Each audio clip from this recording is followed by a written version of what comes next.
svima, dragi gospodine Hrzovicu, draga gospođo Osmund, draga gospođo Dević, dragi rektori Kovačeviću, dragi kolege, dame i gospodo. Veliko mi je zadovoljstvo što sam danas ovdje povodom jedne vrlo važne teme. A to je kako razviti kapacitete za povedenje u Srbiji. Ova tema je ključna za naš svakodnevni rad u Srbiji, a postaće još važnija u skorijoj budućnosti. Ali dozvolite da nastavim na engleskom jeziku. Ladies and gentlemen, indeed, you have just an example. It's a great pleasure to be here with you to discuss the essential issue, which is languages, and interpretation and translation, of course, as well. This is a very important topic for the European Union as a whole. It's an important topic for the Union and for every citizen in Europe. Today we are 27 countries talking 23 languages, sitting around the same table and making decisions on the life of our citizens.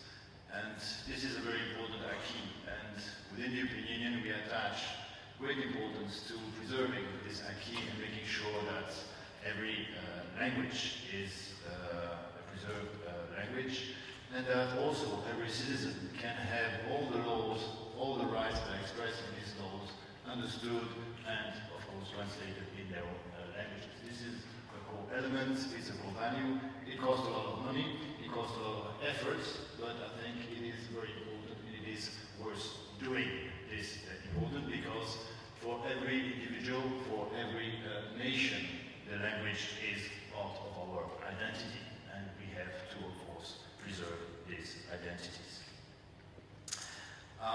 And we have to do that also to ensure that we have in the European Union, therefore, the highest quality for what we are doing in this respect, and we have also, and this is another element, sufficient quantity of working people in this field of translation and interpretation.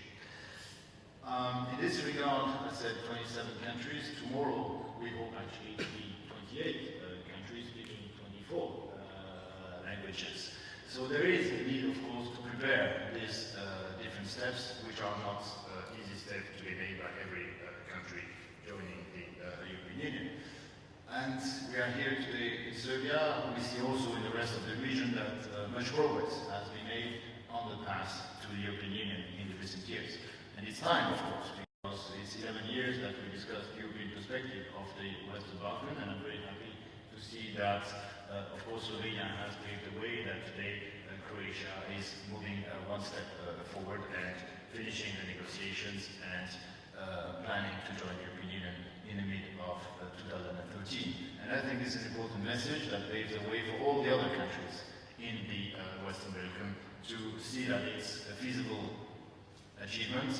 It's something, of course, that is difficult, but something we can work on and move forward. Here in Serbia, of course, we are preparing the first step, which is the opinion by the European Commission on the 12th of October on the membership application and the possible granting of candidate status by the end of this year. And this brings a number of changes. And I'm happy that we are here today together to these changes, and also I'm happy that I have with me today my colleagues from Brussels, or indeed from Luxembourg, I think, where the Central Interpretation Services is located in Luxembourg, to join us and to bring their knowledge, their experience in this respect, and to help and advise how to move this process forward.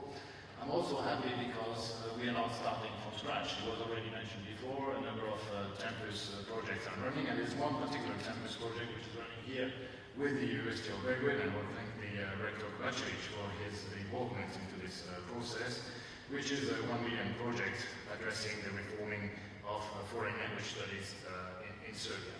So we are addressing this issue at the right moment of time. But there's no time to lose, because if we move in the coming months, in the coming years, I don't know, I'm looking at my neighbor in this respect, to the next stage of the negotiation process. The first element when we open negotiation with a country is to look at the screening exercise, comparing the legislation of Serbia with the legislation of the European Union. And we're not just going to be discussing nice negotiations with diplomatic words. No, we're going to enter into very, very technical issues of food safety, technical issues of public procurement, technical issues of energy, and other many of these 35 chapters of negotiations. And there we need to understand what we are talking about.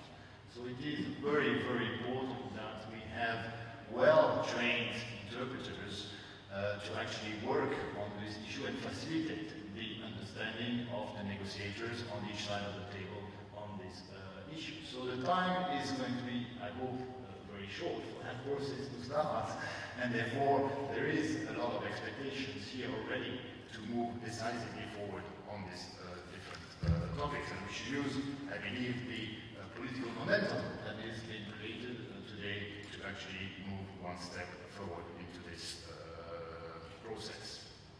For that, we expect three things from the government in particular.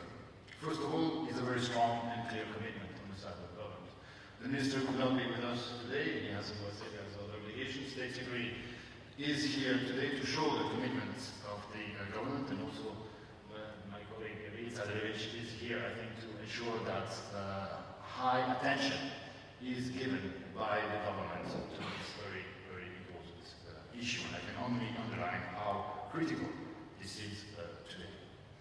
The second thing that we expect also from the side of the authorities is to design a center of excellence on the basis of agreed criteria for a successful program of conference interpreting. This is quite critical, and we need to move forward on this topic as well. Conference interpreting, as we know, is very demanding, both on human and financial resources, and here I think the support of the authority will be essential. Even if, as we know, these high standards only apply to a rather limited number of students, actually, which will be actually passing through these very difficult standards and be granted the needed diplomas to move forward. And here is my last message, and the third message I wanted to give in this respect. We have also to work as much as possible in partnership. In partnership, of course, with my colleagues from the interpretation service in Brussels and Luxembourg, as I said before, who are here today and they can exchange their experience. But we can also work in partnership with the other countries of the region which are moving in the same direction, because we have certainly to gain on economy of scale, on interaction, on exchange of experiences in this respect, and we can certainly pool resources together, because often it's also technically important investments which have to be made in this context. This is what I wanted to say. Thank you for all your commitment. Thank you also to the universities from back all Europe who are participating in this process to support universities here in Serbia. I'm very happy to see that a number of partnership relations have already been built in this respect. I think it's a very good start, and we have to build on these very good experiences from the past. Thank you very much.